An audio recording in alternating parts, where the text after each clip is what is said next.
What's happening, everybody? Glad to be here, and like we always do at this time, swoosh. What's up, everybody? Good morning, good afternoon, or good evening, no matter where you may be in the world. This is Kelton, Gazelle, Boss I Quit, Alexander here, Video Network, Boss I Quit. You're telecommuting, video, internet lifestyle, teacher, leader, mentor, and certified licensed financial and business coach, helping you to fire that boss, which is anything that won't allow you to leverage your most precious commodity, which is your time more effectively. And I know your time is valuable. I'm in between events myself, so let's get it in. You know how there are some things that the wealthy know that they tend not to share with us that is preventing us from building a better life? And on top of that, there are things the public educational system, the academic system, the economic system, the corporate employee, employer, self employed business systems have the wealthy set up. Doesn't teach us about money, right? We can agree there are some things like that. Well, I titled this video, Working Hard at Making Money Will Never Create Wealth, because that's what the man in this book told me. His name is Dr. Robert Kiyosaki. He's a world renowned expert on money. And I wanted to share this with you because he said that people who work for income work harder and harder only to be taxed more and more. Forget about working hard and making money. All you do is spend it and then have to work hard all over again. Well, you might be asking, well, okay, so what do I do? You take control. Take control of what? After all, most things in life you cannot control, no matter how hard you try. You can't control the market. You can't control employees. You can't control the economy. What can you control? You can control the source of your income.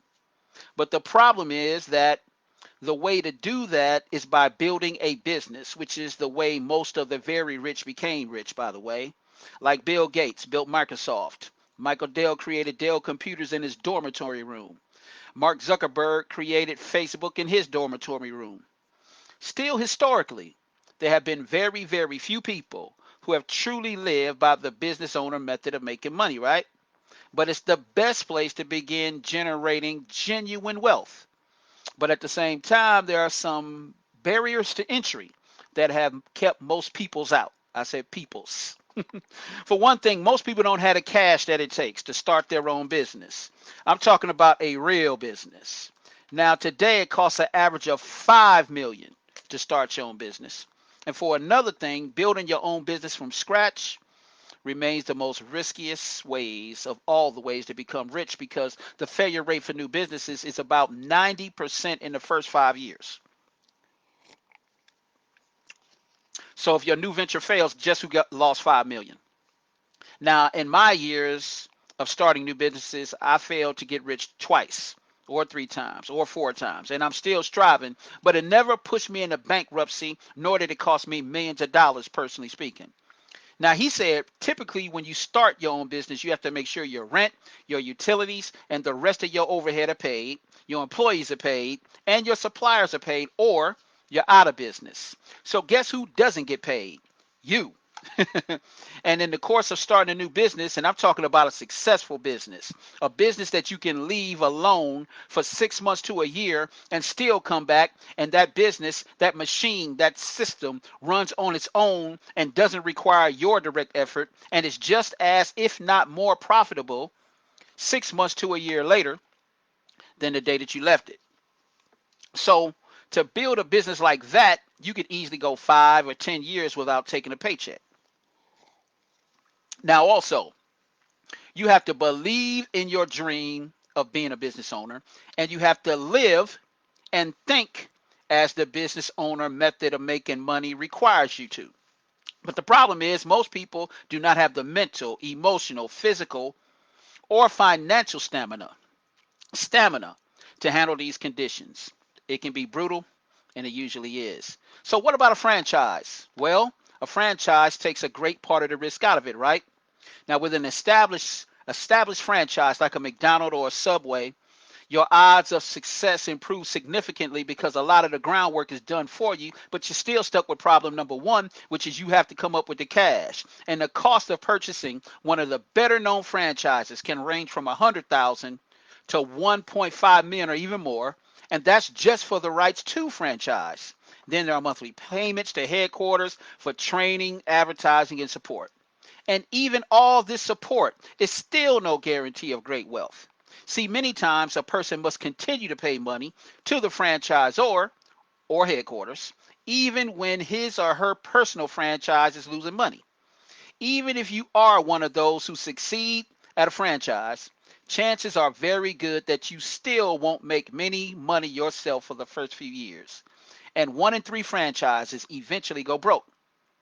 So, in theory, a franchise is a great idea, but in reality, it's a gamble. And it's a gamble when you have to pony up a fortune just to saddle up to the table and play.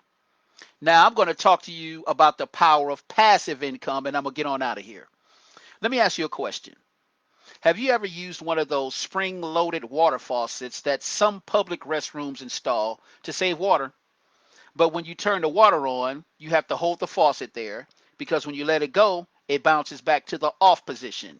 Most people's income source works just like that faucet.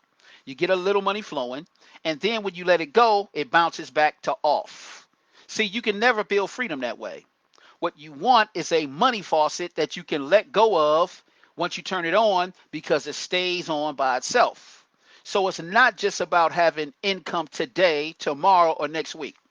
It's about securing your income in perpetuity. See, this is called passive income, also known as residual income, which is income that continues rolling in over and over long after you finish expending the effort and the capital it took to create the source of the income. So, shifting yourself into the business owner method of making money is a strong step in that direction, right? But not all businesses will create passive income. See, if you own a restaurant, you earn income only when you prepare and sell a meal. If your business fixes air conditioners, you earn income only when you provide that service. Even high salary doctors and lawyers earn money only when they see patients or clients. If no patients or clients are requiring the knowledge and services in a particular week of that business, the income faucet springs shut again, and there's no money coming in that week. So as I close, here's the thing. This is an astonishing and abundant world we live in, right? And there's way more than enough energy, material, ingenuity, creativity, and ambition to allow every human being on the planet to be wealthy, right? So, what have I discovered? I found that one business model stood out from all the rest. This particular business model creates passive income, but requires relatively little cash investment to start up, has very low overhead, and can be operated on a flexible part-time basis until it generates enough cash flow for the entrepreneur to become and transfer out of his full-time job. Now that business model is called network marketing. And as we say in the profession, our wish for you is that you would become a network marketing professional and you decide to go pro because it's a stone cold fact that we have a better way. Now let's just go tell the world. Like we always say at this time, I see at the top because the bottom is way too crowded. And like we always do at this time for my brand Gazelle and my Gazelle business partners. Swoosh. And we out. Bye for now.